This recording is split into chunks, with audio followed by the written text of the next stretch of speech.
Sí, aquí trae como cambiarla, colocar un campo para que tenga nombre de lugar cada uno de las filas de los individuos muestreados en el Excel, ¿no? Entonces ahora, en el Excel lo que haré será crear un campo nuevo, que llame sitio, y otro campo llamado ID. Esto va a ser un identificador único de cada uno de los individuos y este va a ser el nombre del lugar. El nombre del lugar se puede recuperar simplemente haciendo clic aquí y asignándole a la referencia los signos de moneda para que esa referencia sea estática, esta referencia no cambie, ¿no? De manera que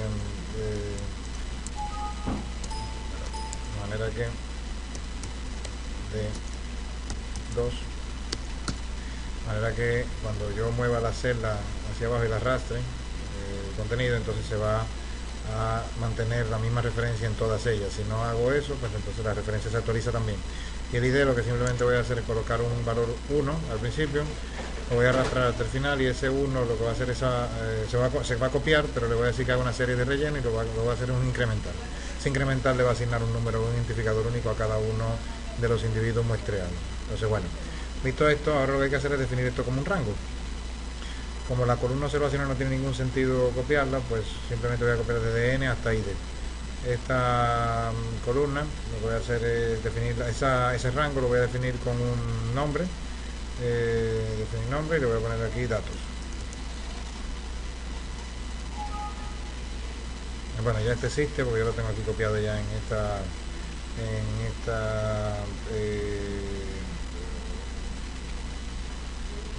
archivo de Excel, ya yo lo tenía ese rango asignado y lo que voy a hacer es eliminar ese rango para volver a crearlo.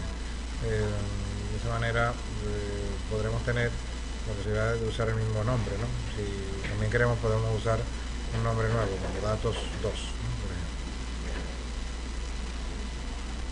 Bueno, entonces en la pestaña fórmulas, en el administrador de nombres, le decimos que borre este rango.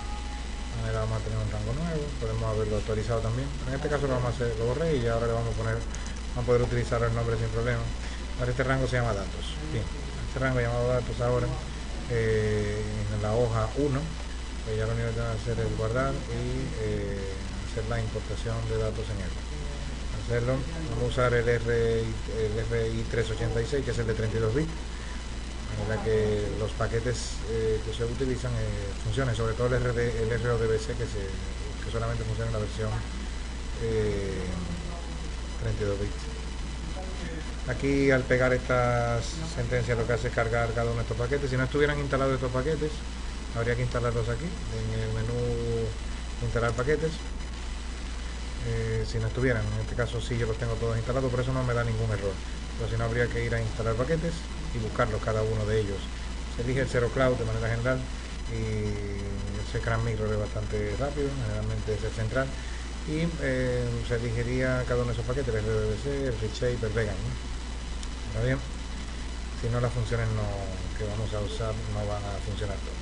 Entonces ahora hacemos la conexión al archivo, una conexión al archivo. Como tengo la sentencia, dentro de la sentencia tengo file choose, me está preguntando dónde está el archivo. Entonces yo le digo la localidad, dónde está, se lo señalo, sombrero y le doy a abrir y entonces él lo importa inmediatamente. Ha hecho una conexión con ese archivo ahora está abierto por R, tiene una conexión R hecha a él. Y ahora se crea un data frame con esta función, el SQL fetch, que es una función de SQL. Y va a extraer el rango datos, lo va a extraer desde esa conexión. Si tuviéramos más hojas en el archivo Excel, pues en las otras hojas deberían llamarse datos 2, datos 3, datos 4, de manera que así no haya ningún problema en la asignación de los nombres, ¿no? Aquí podemos ahora crear ese data frame. Ese data frame ya no hace falta, estas dos sentencias ya no hacen falta porque les puedo comentar, porque esos campos fueron precisamente los que creé allá en el archivo Excel, el ID, incrementar ID. Ahora sí necesitamos, si vemos el archivo DF, si vemos el objeto DF, su estructura lo que es un data frame con 87 filas y 10 variables. Las 10 variables son las 10 columnas que tienen. Si lo vemos, visualizándolo tal cual íntegramente, lo que vemos que tiene es los campos numéricos, que son los de AP1 de AP2, N, que es el nombre de la especie en cada caso, que sería el sitio donde fue colectada esa especie, donde fue muestrada, observada, y el ID es el campo incremental. Entonces ahora lo que tenemos que hacer es generar la matriz de comunidad. La matriz de comunidad antes estaba con ID mayúscula, aquí la vamos a poner con ID minúscula. Y ahora esta sentencia, al pegarla aquí, lo que va a hacer es convertir DF en una matriz de comunidad. DF lo que podemos hacer es ponerle MC al final para que sea una matriz de comunidad. De esta manera se va a manejar siempre un archivo, un objeto diferente. Se va a conservar el primero y el otro objeto, el nuevo, va a ser el denominado matriz de comunidad. Por eso estoy cambiándolo donde quiera que aparece a continuación de DF, prácticamente por MC. Bien, esto va a generar un nuevo objeto que se va a llamar DF, o sea, Data Frame, matriz de comunidad, que va a agrupar por sitio y va a hacer como una transposición. Lo que va a hacer es simplemente estos valores de aquí sin repeticiones, los va a colocar en columnas y cada fila va a ser un sitio. Como nada más tenemos un sitio que es PNMN01, pues ahí va a quedar una sola fila. Y esto lo va a hacer en función, o sea, lo que va a hacer es contar en cada caso la cantidad de Hematoxylum campechano, por ejemplo, viendo si hay 3 veces esto se repite, pues lo que va a hacer es un conteo. Va a tomar como campo auxiliar el campo ID. Y la fuente es el objeto DF, por eso se pone al principio del todo. Al hacer esto, lo que vamos a tener es un nuevo data frame que va a tener tantas columnas como especies. Las especies están en columnas y las filas son los sitios. Bien, ahora vemos aquí, este es nuestro objeto, nuestra matriz de comunidad. Primera columna es la columna sitio, y por eso se explica el que haya que eliminar esa columna, porque esa columna no puede estar en la matriz de comunidad. Si vemos la estructura es una lista, y cambiarla a un data frame, y vemos que tiene varias columnas, varios atributos, y esos atributos lo que vamos a hacer es ese objeto list, lo vamos a convertir en un objeto data frame, en una tabla. Vamos a sobreescribir el DFMC como un data frame, y ahora el data frame, el DFMC, cuando le demos la estructura nos va a decir que es, en lugar de ser una lista, nos va a decir que es un data frame con 23 columnas y una sola observación. Vamos a mirarlo por dentro. Vamos a mirarlo por dentro, y al mirarlo por dentro vemos que tiene, bueno, tantas columnas como especies, y hay una columna llamada sitio. Ahora, para eliminar esa columna llamada sitio, simplemente hay que decirle, hacer esto. Esta función lo que hace es decirle a R que el objeto de FMC sea el mismo, pero únicamente de la columna 2 hasta la última columna. Ncol significa número de columnas. Entonces, bueno, aquí había un error, lo estoy arreglando en vivo. Y ahora vemos que nuestro objeto de F va a ser diferente. Lo que va a hacer es omitir la columna sitio, y ya tenemos un objeto que se llama matriz de comunidad, y a esa matriz de comunidad se le puede calcular el índice de Shannon, que es el índice de Shannon de ese muestreo, que es 2.7. Ese es el script ejecutado, y esos son todos los digamos, los pasos que habría que dar para obtener la matriz de comunidad. Cuando se tengan más sitios, lo que hay que hacer es tenerlos a todos. Me voy a cerrar aquí F ya, porque ya se ha ejecutado todo con éxito. Vamos a ver el objeto nuevamente, datos en Excel. Si se tuvieran más muestreos en más lugares, pues lo que hace que esta misma plantilla que está aquí se puede llevar a una nueva hoja. Aquí se puede copiar la hoja directamente. Estas dos hojas no hace falta tenerlas porque son dos hojas que no tienen ninguna información. Lo que vamos a hacer es ponerle incluso a cada hoja el nombre del muestreo al que pertenece. Esto está muy poco recomendado, esto de tener archivos en Excel, pero bueno, esto es, digamos, fácil para el usuario, ¿no? Vamos a decirle que copie este objeto. Vamos a generar un segundo. Vamos a suponer que esta va a ser nuestra plantilla. Lo que entonces sería, tenemos que borrarle todo esto. Esta fila se la borramos, y además le borramos cualquier rango que exista en ella. Vamos a quitar ese rango. Si estuviera en la hoja plantilla, ese rango vamos a quitarlo, y además a este otro rango le vamos a poner otro nombre. Vamos a ponerle el nombre PNN01,